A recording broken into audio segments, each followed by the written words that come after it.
여기가 어디야? 리조트가 아니잖아. 아무것도 없어. 전화기 너머로 시어머니의 비명이 터져 나왔습니다. 저는 조용히 대답했습니다. 네, 잘 안 들려요, 어머니. 끊길 것 같아요. 그리고 전화를 끊었습니다. 며칠 전 시어머니는 제게 명령했습니다. 제일 비싼 좌석으로 해외여행을 예약하라고. 저는 웃으며 대답했죠. 네, 어머니. 당연하죠. 그런데 시어머니는 몰랐습니다. 남편의 3년간 불륜을 제가 알게 됐다는 것을, 그 불륜을 시어머니가 묵인하고 있었다는 것을. 저는 목적지를 바꿨습니다. 5성급 리조트 대신 전기도 물도 없는 오지 마을로. 시어머니가 그곳에서 5일을 버티는 동안 저는 이혼 소장을 준비했습니다. 참았던 7년, 이제 끝낼 차례였습니다. 오늘의 사연 시작하기 전에 구독과 좋아요 눌러주시면 집안에 행운이 가득하실 거예요. 토요일 아침 9시 현관문이 벌컥 열리는 소리에 저는 설거지하던 손을 멈췄습니다. 돌아보니 시어머니가 신발도 제대로 벗지 않은 채 거실로 들어오고 있었습니다. 어머니, 오셨어요? 저는 젖은 손을 앞치마에 대충 닦으며 거실로 나왔습니다. 수키는 이미 소파 한가운데 떡하니 앉아 거실을 둘러보고 있었습니다. 예, 손님 왔는데 맹물만 마시게 할 거니? 얼른 가서 커피나 한 잔 진하게 타와라. 속이 답답해서 살 수가 없네. 네, 어머니. 잠시만요. 저는 부엌으로 돌아가 커피를 내렸습니다. 원두를 갈고 물을 끓이는 동안 수키의 한숨소리가 거실에서 들려왔습니다. 조심스럽게 커피를 들고 나가 수키 앞 테이블에 내려놓았습니다. 수키가 커피를 한 모금 마시더니 미간을 찌푸렸습니다. 아니, 이게 커피냐, 보리차냐? 내 정성이 딱 요만큼인 거지. 맹탕도 이런 맹탕이 없어. 내가 집에서 대접도 못 받고 참 내 팔자야. 죄송해요, 어머니. 다시 타올게요. 저는 커피잔을 들고 다시 부엌으로 향했습니다. 등 뒤로 수키의 목소리가 쫓아왔습니다. 서연아, 나 이제 보란 듯이 해외여행 좀 가야겠다. 남들 다 가는 거 나만 못 가서 창피해 죽겠어. 예약할 때 제일 비싸고 제일 좋은 좌석으로 딱 해놔. 저는 걸음을 멈추고 돌아섰습니다. 해외여행이요? 그래. 왜 내가 여행 가겠다니까 가슴이 덜컥 내려앉니? 늙은이가 돈 쓰는 게 그렇게 아까워? 수키가 소파 팔걸이를 톡톡 치며 말했습니다. 아니요, 어디로 가고 싶으세요? 빨리. 작년에 앞집 정잔이가 거기 갔다 와서 자랑을 어찌나 하던지 귀에 못이 박혔다. 나도 죽기 전에 남들 하는 거 다 해보고 살아야지. 안 그러냐? 저는 속으로 이번 달 생활비를 계산했습니다. 카드값에 수와 학원비까지 내고 나면 남는 돈이 얼마 없었습니다. 그래요, 어머니. 알아볼게요. 이왕 가는 거 폼나게 보내줘. 2주 꽉 채워서 잠자는 데는 그 뭐냐 5성급인가 하는 스위트룸으로 해. 비행기는 당연히 누워서 가는 퍼스트 클래스인가 그걸로 하고. 알았지? 수키가 손가락을 꼽으며 말했습니다. 저는 고개를 끄덕이며 메모를 시작했습니다. 그때 수아가 방에서 나와 할머니에게 다가갔습니다. 할머니, 안녕하세요. 수키가 수아를 위아래로 훑어보더니 고개를 저었습니다. 애구, 얘 좀 봐라. 애가 왜 이렇게 뼈만 남았어? 너 엄마가 밥 안 해주니? 애가 비실비실하니 보기 흉하구나. 잘 먹어요, 어머니.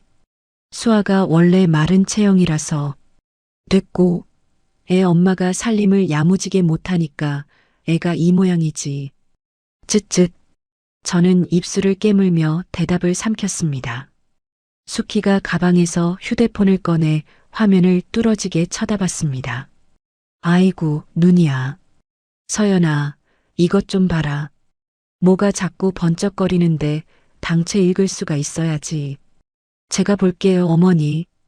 저는 수키의 휴대폰을 받아 화면을 확인했습니다. 통신사 광고 문자였습니다. 광고 문자예요. 지워드릴게요. 수키는 평소에도 스마트폰 사용이 서툴렀습니다. 카카오톡 메시지 확인도 어려워해서 항상 제가 대신 읽어드려야 했습니다. 예약 확인 문자나 알림 같은 것도 마찬가지였습니다. 여행 예약도 네가 다 알아서 해라. 난 그런 거 골치 아파서 못해. 네가 싹 다 해놓고 나한테 말만 해줘. 네, 어머니. 제가 다 챙길게요. 수키가 자리에서 일어나며 말했습니다. 뭉치지 말고 빨리빨리 해서 연락해. 나 친구들한테 자랑 좀 하게. 수키가 나간 뒤 저는 서재 문 앞에 섰습니다. 노크를 하고 문을 열자 남편 재원이 컴퓨터 화면을 보고 있었습니다. 여보, 어머니가 해외여행 가고 싶다고 하셔서. 알아, 거실에서 다 들렸어. 재원이 화면에서 눈을 떼지 않고 대답했습니다. 근데 이번 달 생활비가 좀 빠듯해서요. 퍼스트 클래스의 5성급 리조트면 꽤 들 것 같은데. 아니, 엄마가 가고 싶다는데 뭘 그렇게 따져? 당신이 알아서 융통성 있게 좀 해봐. 나 바쁘니까 나가봐. 재원이 짧게 말하고 다시 화면에 집중했습니다. 저는 할 말을 잃고 서재 문을 닫았습니다. 저녁에 친정 어머니에게 전화했습니다. 엄마, 시어머니가 해외여행 보내달라고 하셨어. 근데 비용이 너무 많이 들 것 같아서. 서연아, 그래도 네가 참아야지 어쩌겠니. 시댁 어른기 살려드리는 게 며느리 도리 아니겠어. 힘들어도 조금만 버텨라.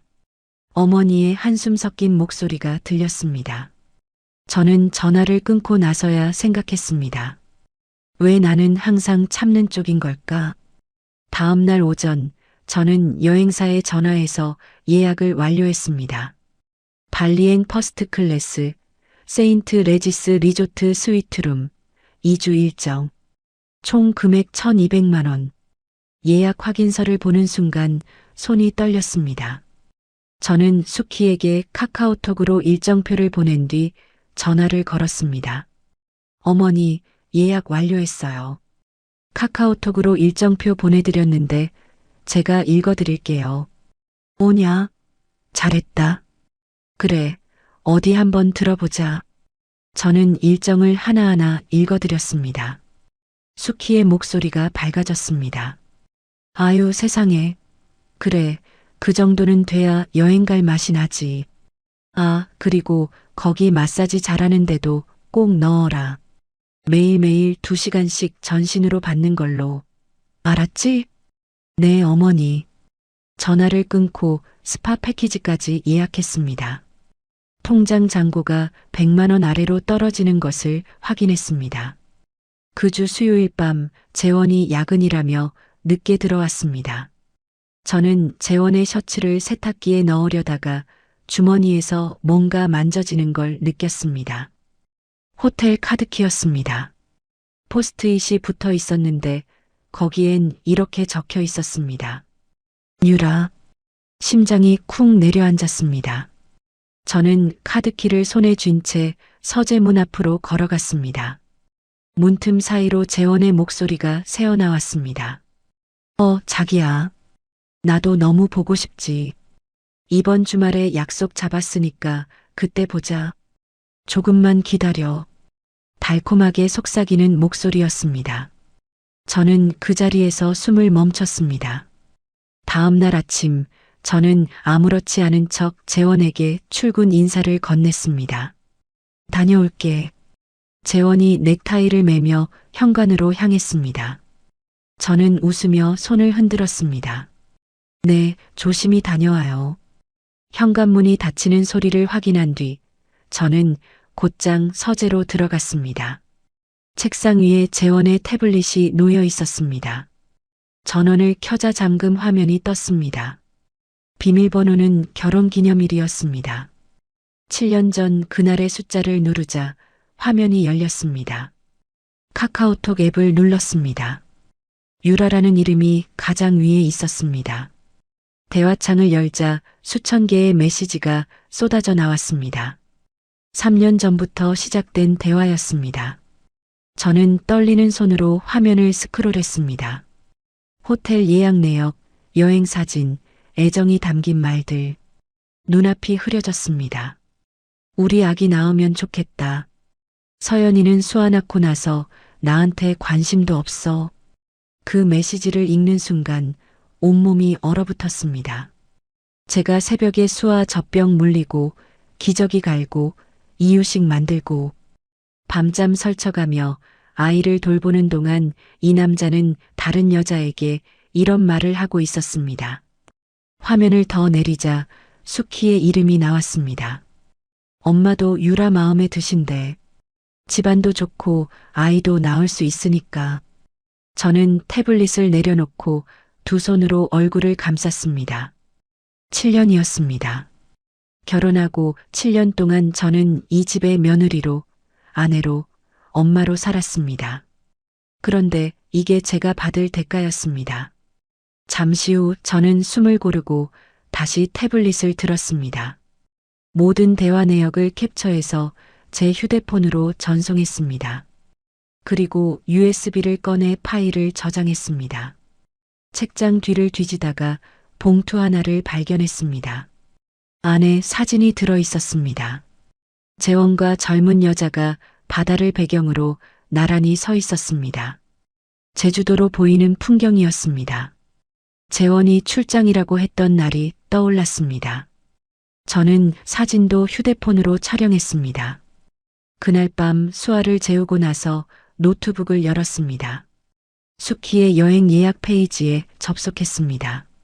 목적지 변경 버튼 위에 마우스 커서를 올려놓았습니다. 수키는 스마트폰 알림을 확인할 줄 몰랐습니다. 항공사에서 변경 안내 문자를 보내도 본인은 모를 것이었습니다. 어차피 항상 제가 읽어드렸으니까요. 저는 인터넷 검색창에 플로레스 섬을 입력했습니다.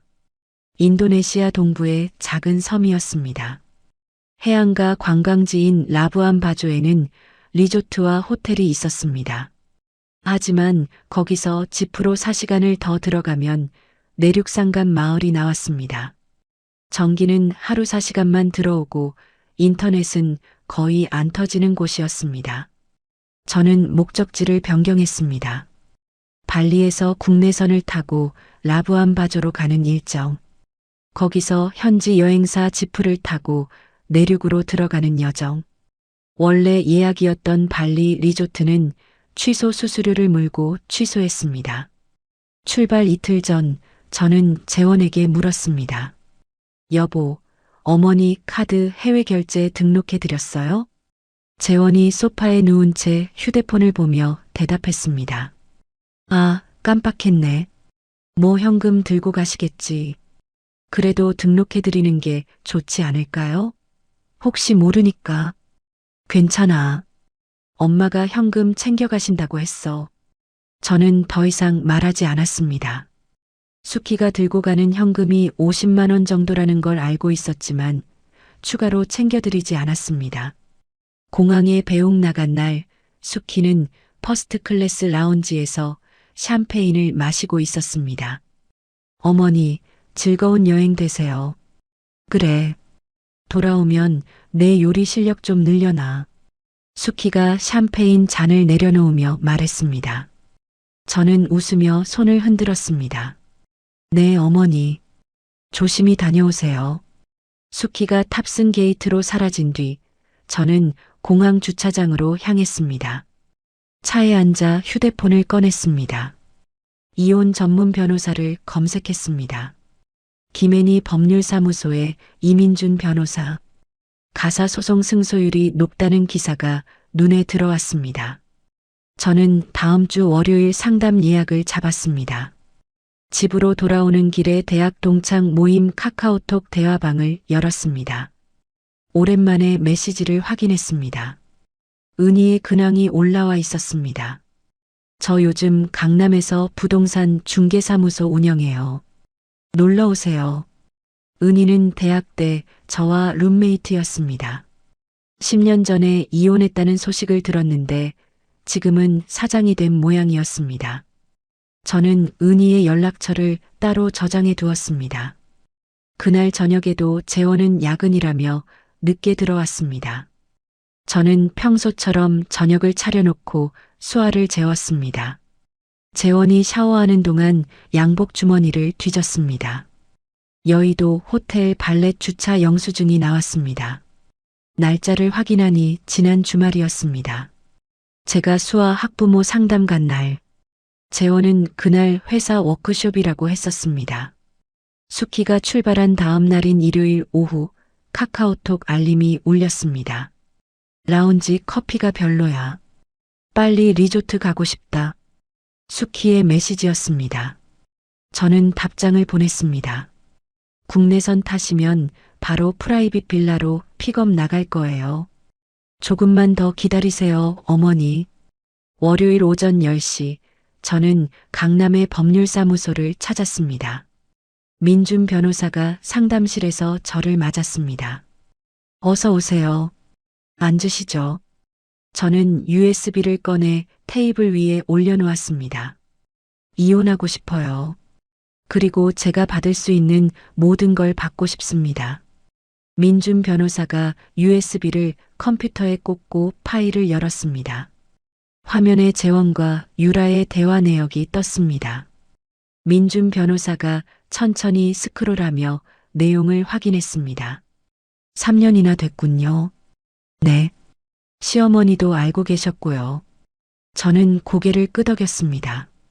민준 변호사가 파일을 닫고 저를 바라봤습니다. 불륜 증거는 확실합니다. 시어머니의 묵인 정황까지 있으니 위자료 청구에 유리해요. 다만 재산분할 쪽에서 남편 측이 재산을 숨기려 할 수 있어요. 미리 추적을 시작해야 합니다. 저는 민준 변호사의 말을 들으며 메모했습니다. 저도 어린 시절 부모님 이혼을 겪었어요. 민준 변호사가 조용히 말했습니다. 그래서 이 일을 하게 됐습니다. 아이들이 덜 다치는 이혼을 돕고 싶어서요. 저는 민준 변호사의 눈을 바라봤습니다. 이 사람은 단순히 돈만 받고 일하는 게 아니라는 느낌이 들었습니다. 상담을 마치고 사무실을 나서는 순간 휴대폰이 울렸습니다. 수키였습니다. 여보세요, 어머니. 여기가 어디야? 수키의 비명 같은 목소리가 귀를 찔렀습니다. 리조트가 아니잖아. 아무것도 없어. 저는 휴대폰을 귀에서 살짝 대며 대답했습니다. 네, 잘 안 들려요, 어머니. 끊길 것 같아요. 저는 전화를 끊었습니다. 수키가 오지 마을에 발이 묶인 지 3일째 되던 수요일 오후였습니다. 저는 수아를 유치원에서 데려온 뒤 집 앞 카페에 들렀습니다. 아이스 아메리카노를 주문하려고 카운터로 향하는데 누군가 저를 불렀습니다. 언니. 돌아보니 처음 보는 여자가 창가 자리에 앉아 있었습니다. 세련된 외모에 당당한 눈빛. 20대 후반쯤 되어 보였습니다. 저한테 하신 말씀인가요? 맞아요. 박재원 씨 부인이시죠? 저는 멈칫했습니다. 여자가 손으로 맞은편 의자를 가리켰습니다. 앉으세요. 할 말이 있어요. 저는 수아의 손을 잡고 천천히 다가갔습니다. 수아야, 여기 앉아서 주스 마시고 있어. 엄마 잠깐 이야기하고 올게. 수아를 옆 테이블에 앉히고 주스를 시켜준 뒤 저는 여자 앞에 앉았습니다. 누구세요? 유라예요. 재원 씨 회사 후배. 심장이 쿵 내려앉았습니다.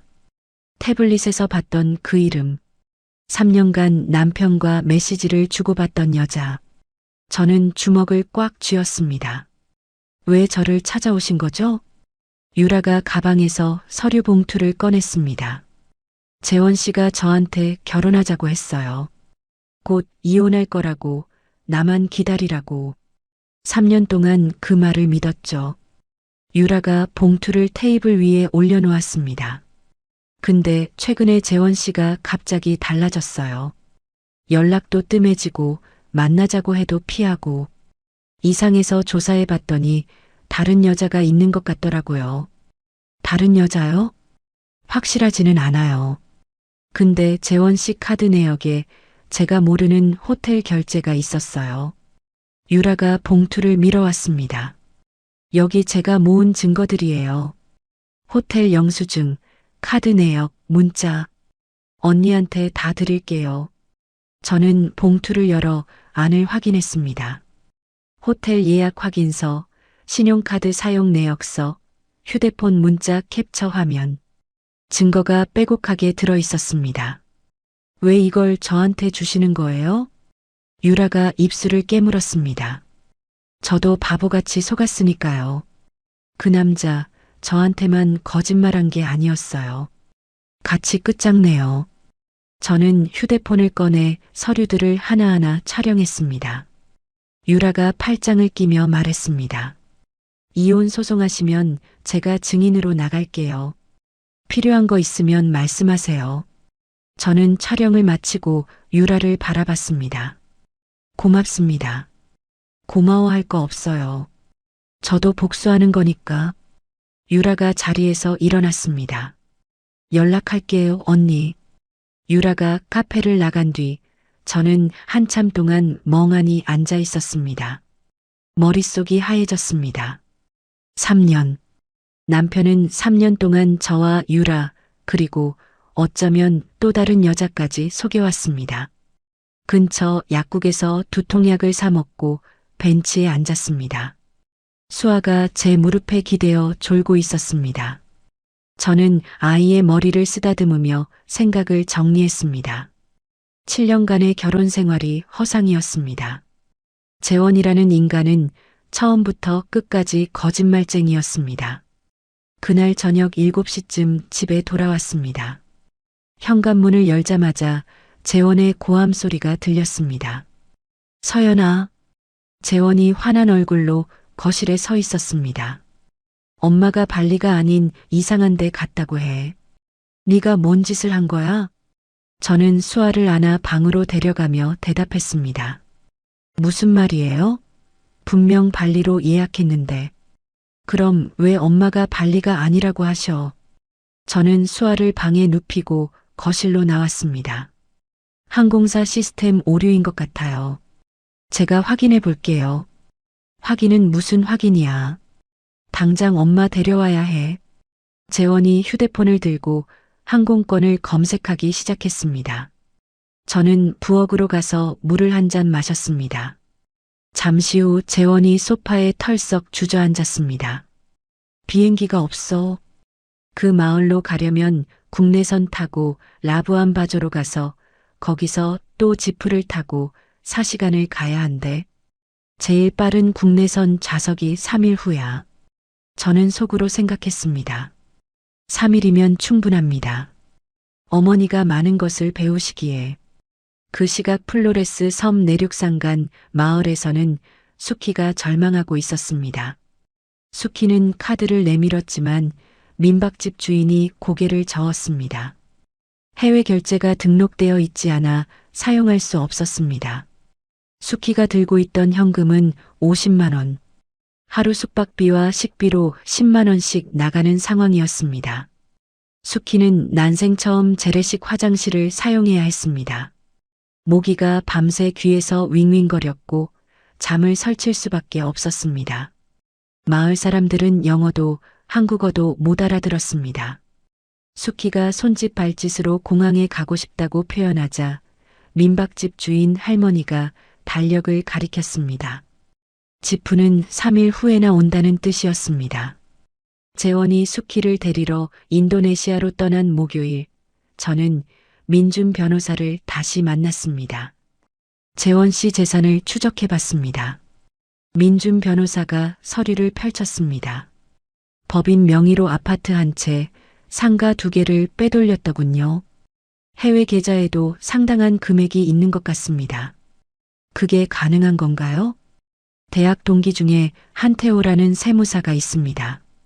이 사람이 도와준 것 같아요. 공범 관계를 입증하면 재산 환수가 훨씬 수월해집니다.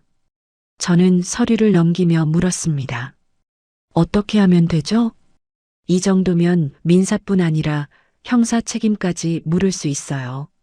소장 작성에 바로 들어가겠습니다. 저는 고개를 끄덕였습니다. 할 수 있는 건 다 해주세요. 재원이 수키를 데리고 귀국하기로 한 다음 주 월요일, 저는 미리 짐을 쌌습니다. 수아의 옷과 장난감, 필요한 물건들을 캐리어에 담았습니다. 엄마, 우리 어디가? 외할머니 집에 가는 거야. 아빠는? 저는 잠시 말을 멈췄다가 대답했습니다. 아빠는 나중에 올 거야.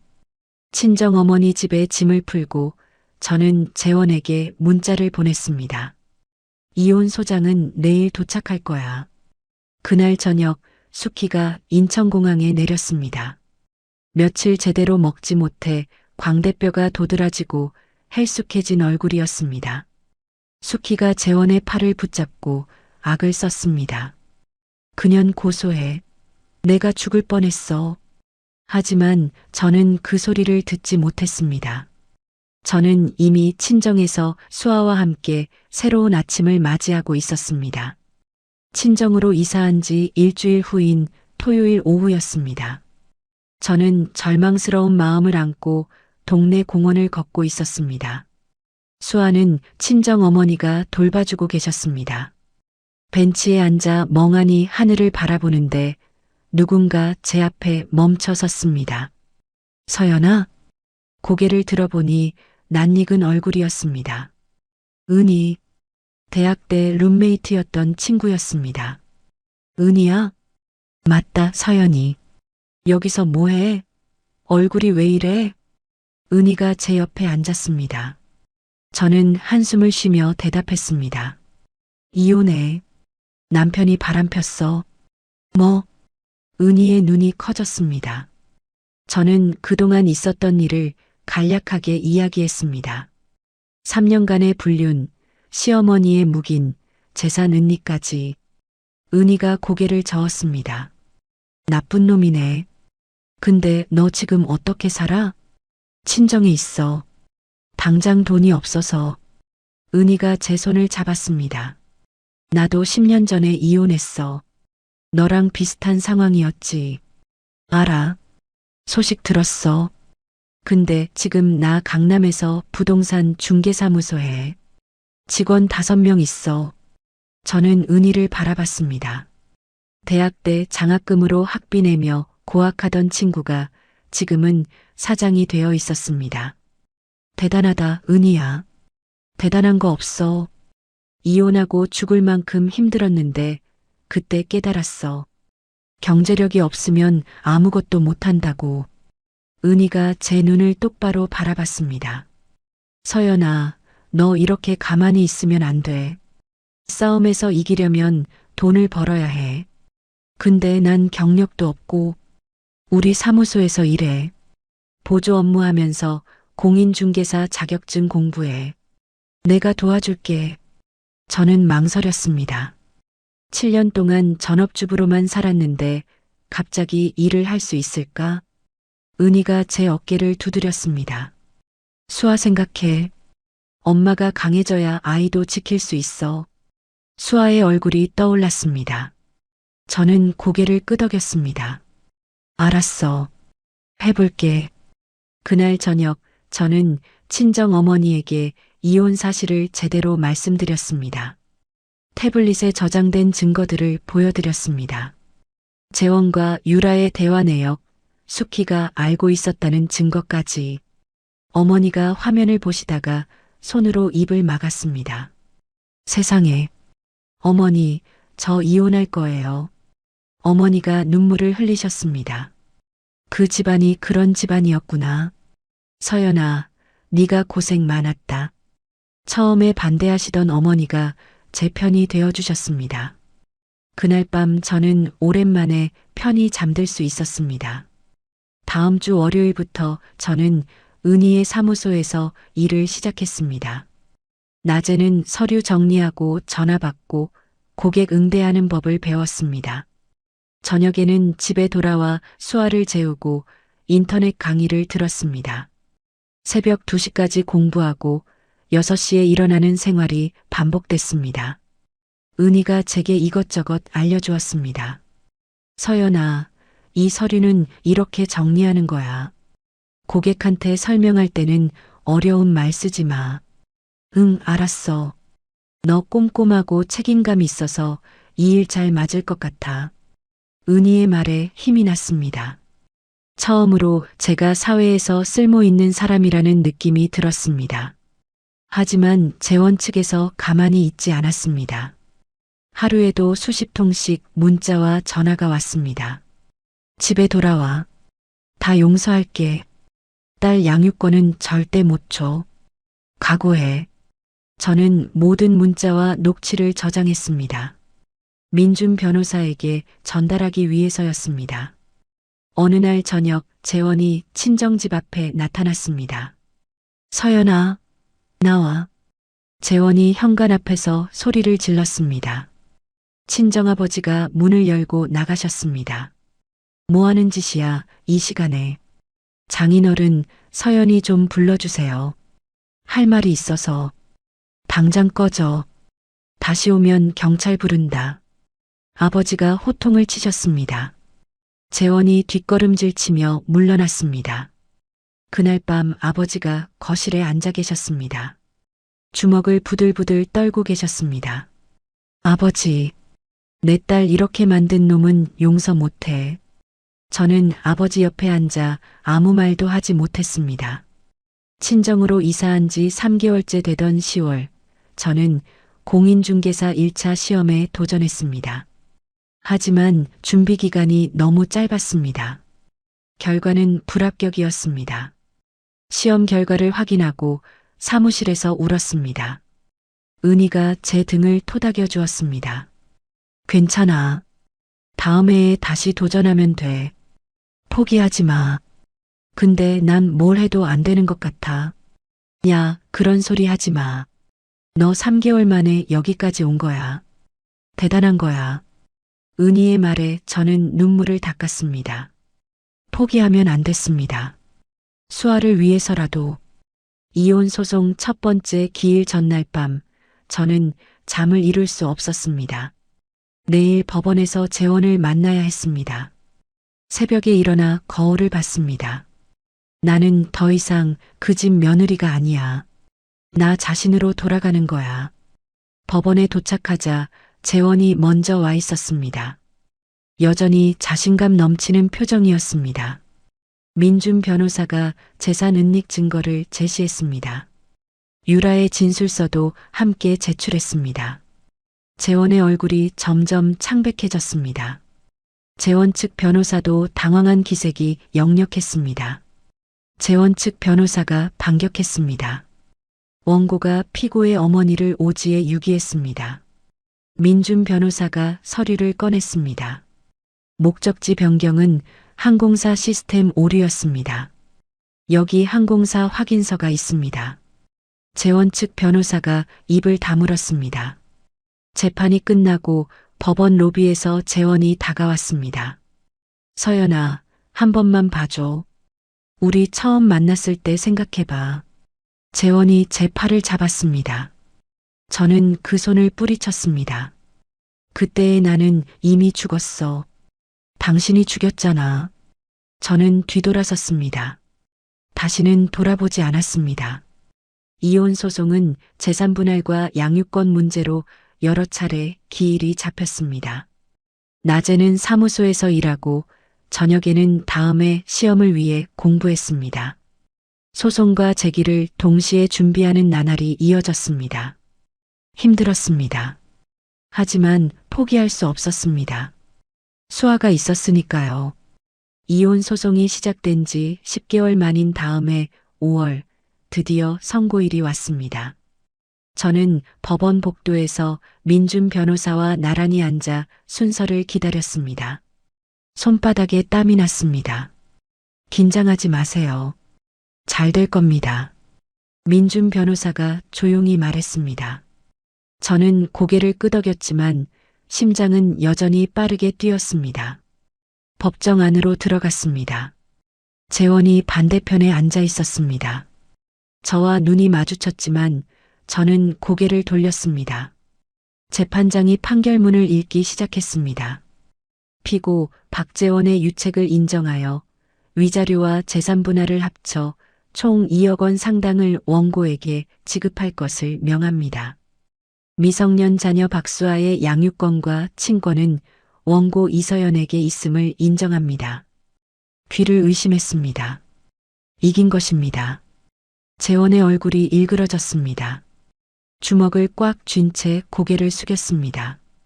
판결문에는 재원의 외도와 재산 은닉 시도, 수키의 묵인까지 모두 명시되어 있었습니다. 민준 변호사가 작게 미소 지었습니다. 최선의 결과입니다. 고생하셨어요.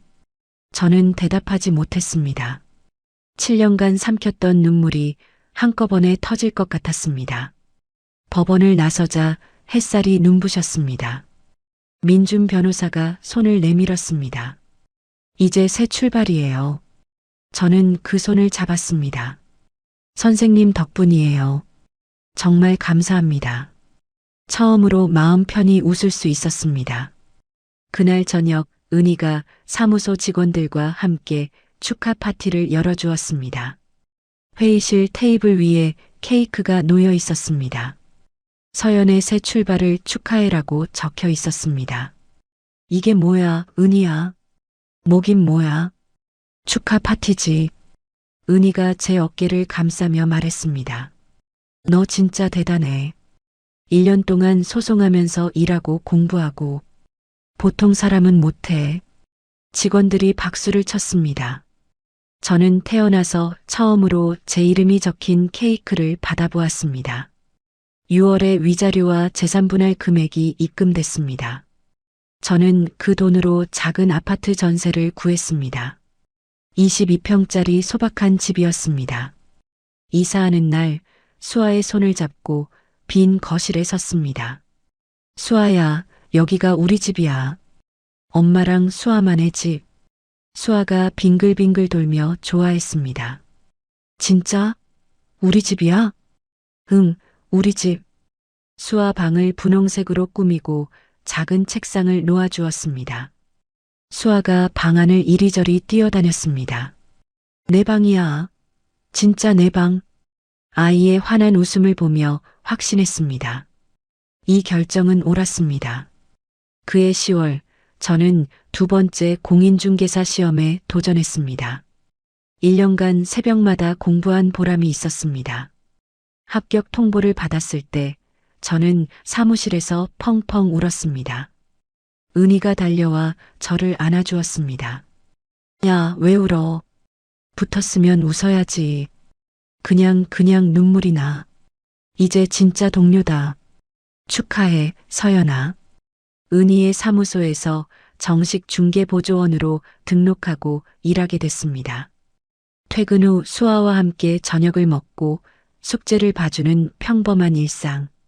이게 얼마나 소중한 것인지 새삼 느꼈습니다. 이사한 지 한 달이 되던 날 친정 부모님이 집들이를 오셨습니다. 아버지가 거실을 둘러보시며 말씀하셨습니다. 우리 딸 잘했다. 이제 앞만 봐라. 어머니는 냉장고에 반찬을 가득 채워주시고 가셨습니다. 민준 변호사와는 사건이 끝난 후에도 가끔 안부 문자를 주고받았습니다. 어느 날 민준 변호사에게서 연락이 왔습니다. 서연 씨, 식사 한번 하실래요? 의뢰인으로서가 아니라 그냥요. 저는 잠시 망설이다가 답장을 보냈습니다. 좋아요. 그러나 11월 어느 날 저녁 저는 행복한 기분으로 집에 돌아왔다가 멈춰 섰습니다. 수아가 유치원에서 그린 그림을 식탁 위에 펼쳐놓고 있었습니다. 수아야, 이거 뭐야? 오늘 유치원에서 그렸어. 우리 가족. 그림에는 두 사람만 있었습니다. 엄마와 수아. 아빠는 없었습니다. 수아야. 수아가 고개를 들어 저를 바라봤습니다. 엄마, 아빠는 왜 우리랑 안 살아? 내가 잘못했어? 가슴이 찢어지는 것 같았습니다. 저는 수아를 끌어안았습니다. 아니야. 수아가 잘못한 거 아니야.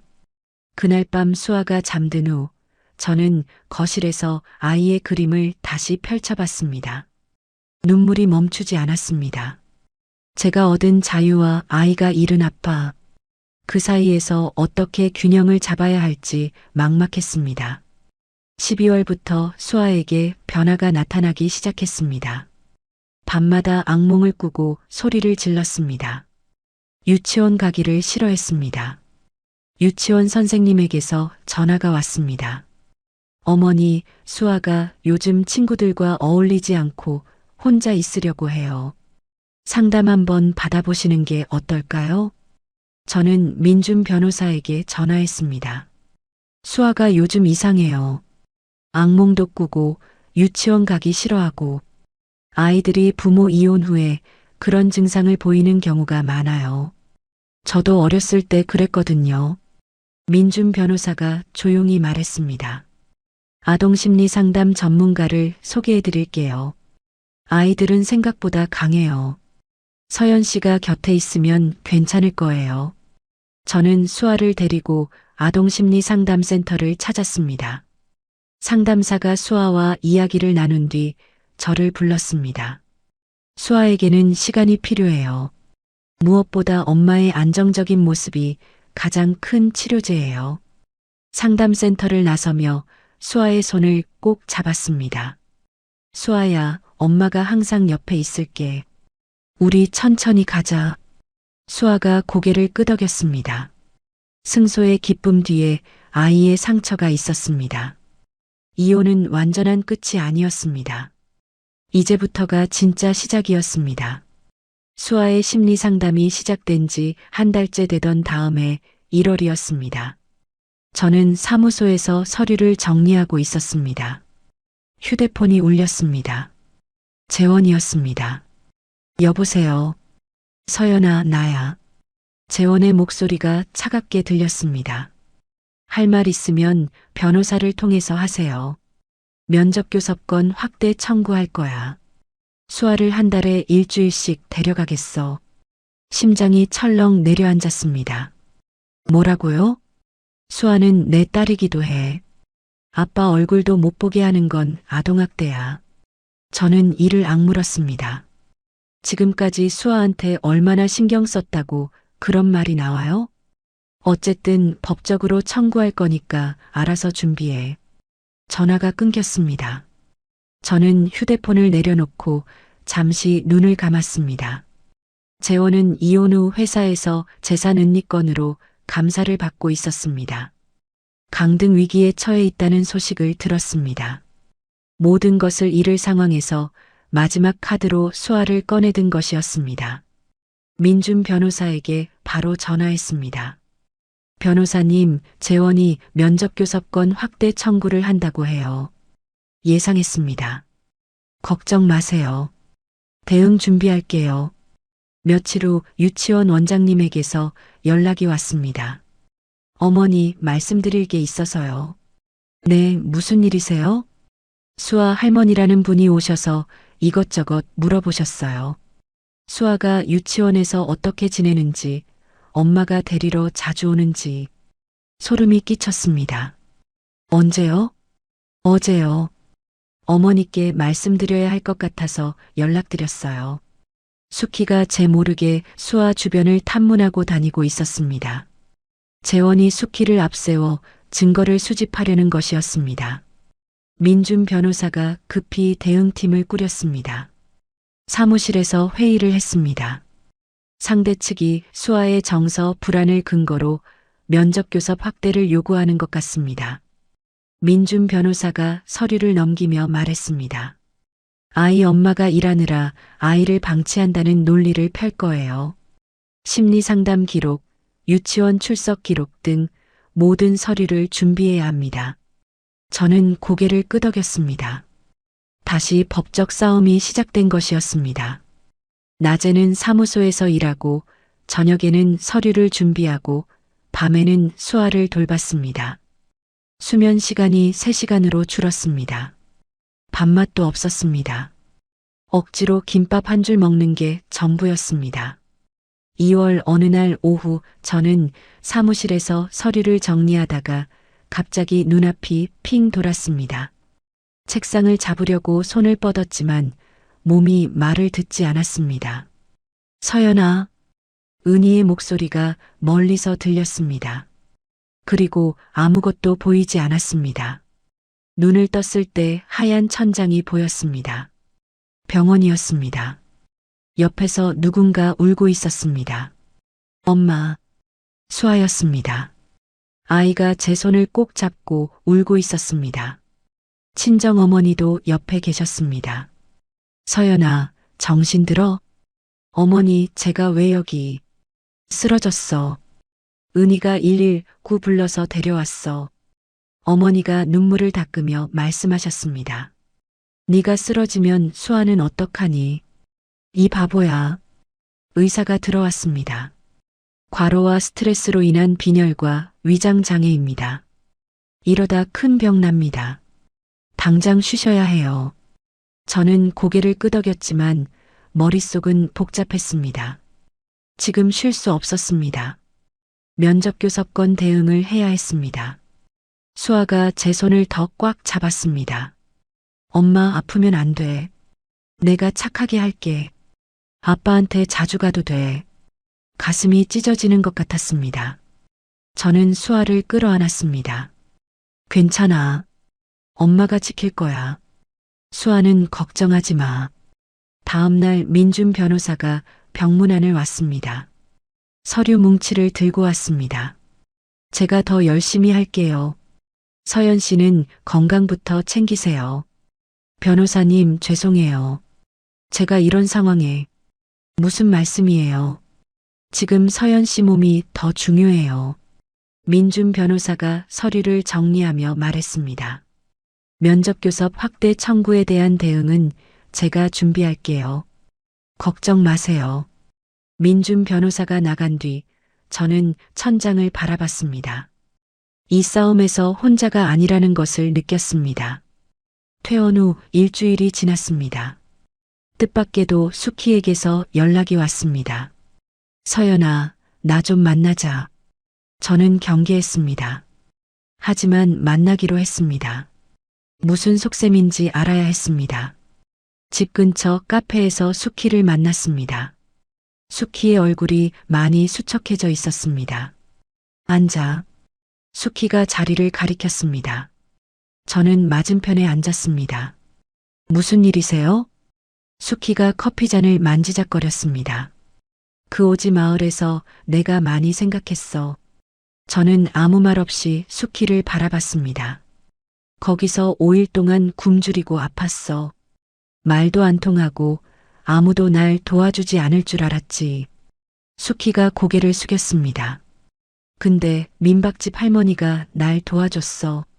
죽을 끓여주고 모기장을 쳐주고 말도 안 통하는데 손짓 발짓으로. 수키의 눈에 눈물이 고였습니다. 그때 생각했어. 내가 며느리한테 어떻게 했나?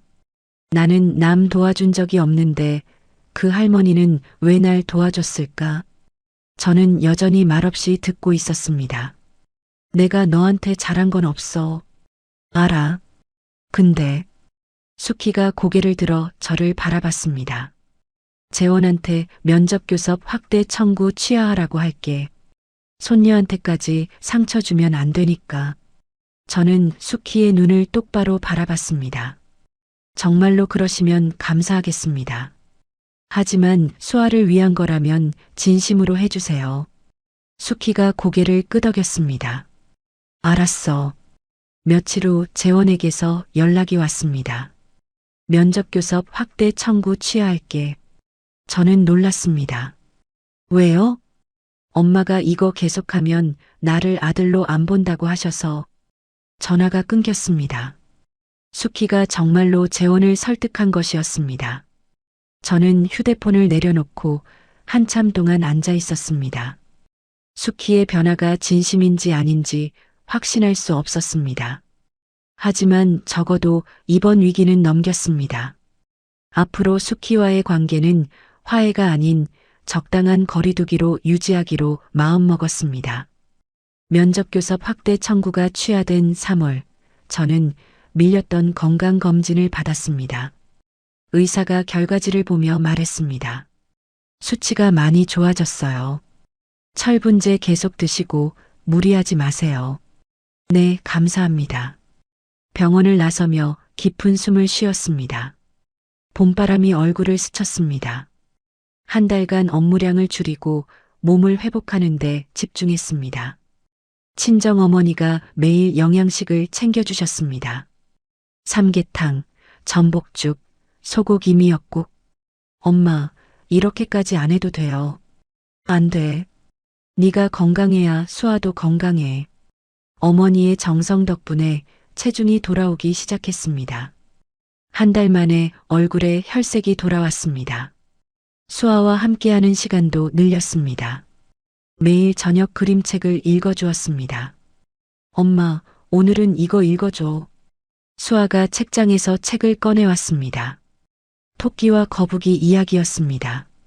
옛날에 토끼와 거북이가 살았어요. 수아가 제 무릎에 기대어 이야기를 들었습니다. 이 평범한 시간이 얼마나 소중한지 새삼 느꼈습니다. 주말에는 공원에서 자전거를 탔습니다. 수아가 보조바퀴 달린 자전거를 타고 앞서 달렸습니다. 엄마, 나 빠르지? 응, 수아 진짜 빠르다. 아이의 웃음소리가 공원에 퍼졌습니다. 수아의 심리 상담도 효과를 보이기 시작했습니다. 상담사에게서 연락이 왔습니다. 어머니, 수아가 많이 좋아졌어요. 엄마와의 관계에서 안정감을 회복했고 친구들과도 잘 어울려요. 정말요? 네. 어머니가 곁에서 잘 지켜주신 덕분이에요. 전화를 끊고 깊은 안도의 한숨을 쉬었습니다. 아이가 회복하고 있었습니다. 은희는 제 상황을 고려해 재택 근무 비율을 늘려주었습니다. 서연아, 무리하지 마. 일은 천천히 해도 돼. 고마워, 은희야. 네가 없었으면 어떻게 했을지 모르겠어. 무슨 말이야. 우리 친구잖아. 은희가 웃으며 제 어깨를 두드렸습니다. 이 위기를 통해 누가 진짜 내 편인지 명확히 알게 됐습니다. 민준 변호사와도 가끔 연락을 주고받았습니다. 어느 날 퇴근 후 커피를 마시며 이야기를 나눴습니다. 수아는 좀 어때요? 민준 변호사가 물었습니다. 많이 좋아졌어요. 상담사 선생님도 회복됐다고 하시고. 다행이에요. 민준 변호사가 커피를 한 모금 마시며 말했습니다. 저도 어렸을 때 부모님 이혼 후에 힘들었어요. 아버지랑 살았는데 어머니가 너무 보고 싶었거든요. 그래서 가사 전문 변호사가 되신 거예요? 네. 아이들이 덜 다치는 이혼을 돕고 싶었어요. 제가 겪은 걸 다른 아이들은 덜 겪었으면 좋겠다고 생각했죠. 저는 민준 변호사를 바라봤습니다. 이 사람에 대한 신뢰가 더욱 깊어졌습니다. 수키는 이후로 간간히 연락해 수아의 안부를 물었습니다. 명절에는 손녀에게 선물을 보내왔습니다. 어느 날 택배가 왔습니다. 수아 앞으로 온 선물 상자였습니다. 안에 원피스와 짧은 편지가 들어 있었습니다. 할머니가 수아 많이 사랑해. 건강하게 자라렴. 저는 편지를 읽으며 생각에 잠겼습니다. 사람이 정말 변할 수 있는 걸까? 확신할 수 없었습니다. 하지만 경계를 완전히 풀지는 않기로 했습니다. 재원은 회사에서 재산 은닉건으로 최종 징계를 받아 강등됐다는 소식이 들려왔습니다. 유라에게도 버림받아 혼자가 됐다고 했습니다. 저는 더 이상 재원에게 어떤 감정도 느끼지 않았습니다. 수아가 초등학교 입학을 앞둔 그해 봄이었습니다. 수아의 손을 잡고 학교 앞을 지나갔습니다. 수아야, 여기가 네가 다닐 학교야. 수아가 학교 건물을 올려다봤습니다. 와, 크다. 이제 엄마도 수아도 괜찮아. 우리 잘 해낼 수 있어. 수아가 고개를 끄덕였습니다. 엄마, 나 학교 가면 친구 많이 사귈 거야. 아이의 환한 웃음이 봄 햇살처럼 따뜻했습니다. 그날 저녁 민준 변호사에게서 문자가 왔습니다. 입학 축하해요. 수아랑 서연 씨 둘 다요. 저는 미소 지으며 답장을 보냈습니다. 고마워요. 덕분이에요. 창밖으로 봄 하늘이 보였습니다. 어둡고 긴 겨울이 지나고 드디어 봄이 온 것 같았습니다. 친정 어머니와 함께 수아의 입학 준비물을 사러 갔습니다. 문구점에서 연필, 지우개, 공책을 골랐습니다. 이거 예쁘다. 수아가 토끼 그림이 그려진 필통을 집어들었습니다. 그래, 이거 사자. 어머니가 제 손을 잡으셨습니다. 서연아, 네가 강해져서 다행이다. 이제 내 인생 살아. 엄마 덕분이야. 정말 고마워. 저는 어머니의 손을 꼭 잡았습니다. 얼마 후 은희의 사무소에서 제 첫 단독 계약건이 성사됐습니다. 계약서에 제 이름을 적으며 생각했습니다. 나도 이제 혼자 설 수 있구나. 은희가 박수를 치며 말했습니다. 야, 이제 진짜 프로 중개사다. 축하해.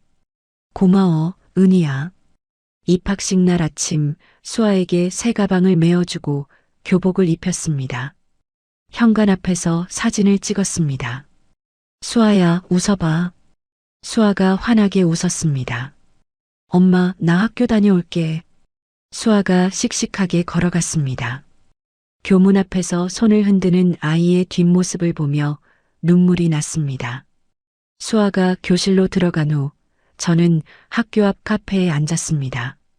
커피를 마시며 지난 인연을 돌아봤습니다.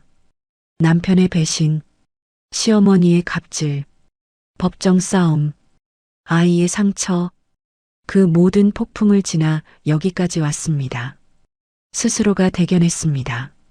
수아가 초등학교에 입학한 지 1년이 지났습니다. 저는 은희의 사무소에서 팀장으로 승진했습니다. 서연아, 축하해. 이제 팀장이야. 은희가 승진 발령장을 건네며 웃었습니다. 고마워, 은희야. 네가 없었으면 여기까지 못 왔을 거야. 무슨 소리야? 다 네가 열심히 한 거지. 팀장이 된 후 신입 직원들을 가르치는 역할도 맡게 됐습니다. 그중 한 명이 최근 이혼한 싱글맘이었습니다. 점심시간에 그 직원이 조심스럽게 말을 걸어왔습니다. 팀장님, 저도 팀장님처럼 될 수 있을까요? 무슨 말이에요? 저도 이혼했거든요. 아이가 둘인데 앞으로 어떻게 해야 할지 모르겠어요. 저는 그 직원의 눈을 바라봤습니다. 2년 전에 제 모습이 보였습니다. 당신도 분명 해낼 수 있어요. 저도 해냈으니까. 그 직원의 눈에 희망이 돌아오는 것을 봤습니다. 수아는 초등학교 2학년에 잘 적응했습니다. 친구들과 어울려 놀고 학교 이야기를 신나게 했습니다. 엄마, 오늘 수학 시험 봤는데 100점 맞았어. 정말? 우리 수아 대단하다. 저는 수아를 꼭 안아주었습니다. 우리 모녀의 작은 아파트는 웃음소리로 가득 찼습니다. 어느 주말 오후 민준 변호사에게서 연락이 왔습니다. 서연 씨, 동물원 티켓이 생겼는데 수아랑 같이 가실래요? 동물원이요? 네. 의뢰인분이 주셨는데 저 혼자 가기엔 좀 그래서요. 저는 잠시 망설이다가 수아에게 물었습니다. 수아야, 동물원 갈래? 동물원? 가고 싶어. 수아가 소파에서 펄쩍 뛰었습니다. 셋이 함께 동물원에 갔습니다. 수아가 기린 우리 앞에서 환호성을 질렀습니다. 와, 기린이다. 목이 진짜 길다. 민준 변호사가 수아 옆에서 웃었습니다. 기린 목이 왜 긴지 알아? 몰라요. 왜요? 높은 나무에 있는 나뭇잎을 먹으려고 그렇게 됐대. 우와, 신기하다. 수아가 민준 변호사의 손을 잡고 다음 우리로 뛰어갔습니다. 민준 삼촌, 저기 코끼리 보러 가요. 민준 변호사가 수아에게 이끌려 걸어갔습니다. 저는 뒤에서 그 모습을 바라봤습니다. 동물원을 한 바퀴 돌고 벤치에 앉았습니다. 수아가 아이스크림을 먹으며 비둘기를 쫓아다녔습니다. 민준 변호사가 조심스럽게 말했습니다. 서연 씨, 저 진지하게 할 말이 있어요. 심장이 두근거렸습니다. 뭔데요? 민준 변호사가 수아를 바라보며 말했습니다. 아직 빠르다면 기다릴게요. 하지만 서연 씨랑 수아 곁에 있고 싶어요. 저는 잠시 말을 잃었습니다. 민준 변호사가 저를 바라봤습니다. 진심이 담긴 눈이었습니다. 아직은 수아한테 집중하고 싶어요. 하지만 그 마음은 고마워요.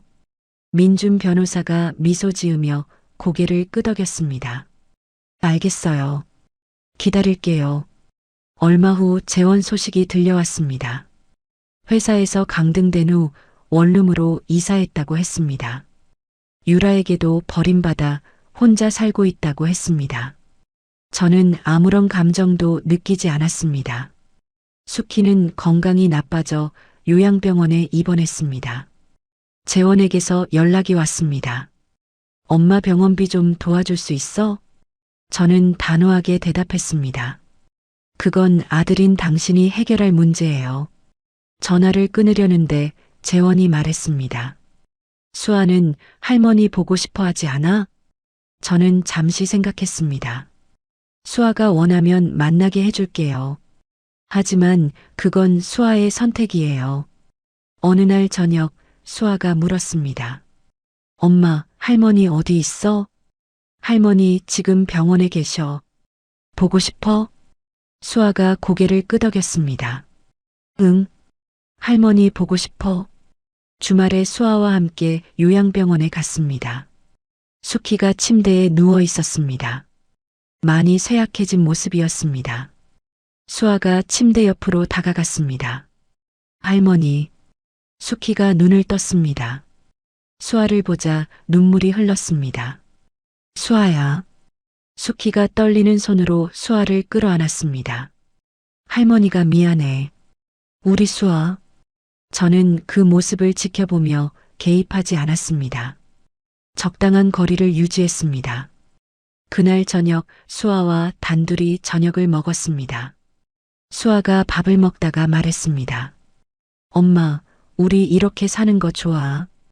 저는 숟가락을 놓고 수아를 끌어안았습니다. 엄마도 좋아. 우리 앞으로도 행복하자. 수아를 재우고 베란다에 나갔습니다. 도시의 야경이 반짝였습니다. 휴대폰이 울렸습니다. 민준 변호사의 문자였습니다. 오늘 수아랑 서연 씨 덕분에 좋은 하루였어요. 저는 미소 지으며 답장을 보냈습니다. 저도요. 밤바람이 시원하게 불어왔습니다. 지난 2년간의 여정이 떠올랐습니다. 남편의 배신, 시어머니의 갑질, 법정 싸움, 아이의 상처, 그 모든 것을 지나 여기까지 왔습니다. 이제 저는 누군가의 아내도 며느리도 아닙니다. 그냥 나 이서연으로 살아가고 있습니다. 다음 날 아침 수아가 가방을 메고 현관에 섰습니다. 엄마, 오늘 학교에서 우리 가족 그림 그려. 나 엄마랑 나 그릴 거야. 예전에는 아빠 없는 그림이 슬펐습니다. 하지만 이제는 당당하게 대답할 수 있었습니다. 그래, 우리 둘이 가족이야. 수아가 환하게 웃으며 문을 열었습니다. 다녀올게, 엄마. 회사로 출근하는 길, 봄바람이 불어왔습니다. 벚꽃이 흩날리는 거리를 걸으며 생각했습니다. 2년 전 시어머니의 여행 요구로 시작된 이 모든 일이 결국 나를 이 자리까지 데려왔습니다. 사무실에 도착해 책상에 앉았습니다. 은희가 다가와 말했습니다. 오늘 뭔가 좋아 보인다. 그냥 봄이라서요. 저는 웃으며 대답했습니다. 하지만 사실은 알고 있었습니다. 내 안에서 무언가가 완전히 치유됐다는 것을. 저녁에 퇴근하며 수아를 데리러 갔습니다. 학교 앞에서 기다리는데 수아가 달려왔습니다. 엄마. 수아가 품에 안겼습니다. 작고 따뜻한 아이의 체온이 느껴졌습니다. 이 작은 품이 제가 지켜낸 전부였습니다. 제가 새로 시작한 모든 것이었습니다. 그리고 우리의 이야기는 이제부터가 진짜 시작이었습니다. 서연은 7년간 참기만 했습니다. 시어머니의 갑질도 남편의 무관심도 며느리로서 당연히 감당해야 할 몫이라고 생각했습니다. 하지만 남편의 배신과 시어머니의 묵인을 알게 된 순간 서연은 깨달았습니다. 참는 것은 미덕이 아니라 자신을 죽이는 일이었다는 것을. 서연은 스스로 일어섰습니다. 아무것도 없는 상태에서 시작해 공인중개사 자격증을 따고 팀장까지 올랐습니다. 딸 수아의 상처를 함께 치유하며 둘만의 가족을 만들어갔습니다. 시어머니 수키는 오지 마을에서의 경험을 통해 처음으로 자신을 돌아봤습니다. 완전한 화해는 아니었지만 적어도 손녀를 위해 한 발 물러설 줄 알게 됐습니다. 그리고 모든 것을 잃은 재원은 혼자 남았습니다. 거짓말의 끝은 언제나 외로움이었습니다. 누군가는 말합니다. 참으면 복이 온다고. 하지만 진짜 복은 참는 것이 아니라 자신을 지키는 용기에서 온다고 저는 생각합니다. 서연처럼 힘든 시간을 보내고 계신 분이 있다면 이 이야기가 작은 위로가 됐으면 좋겠습니다. 당신도 분명 해낼 수 있습니다. 서연이 그랬던 것처럼요. 이야기를 끝까지 들어주신 분이 계시다면 잘 들었다고 댓글 하나만 남겨주세요. 감사합니다.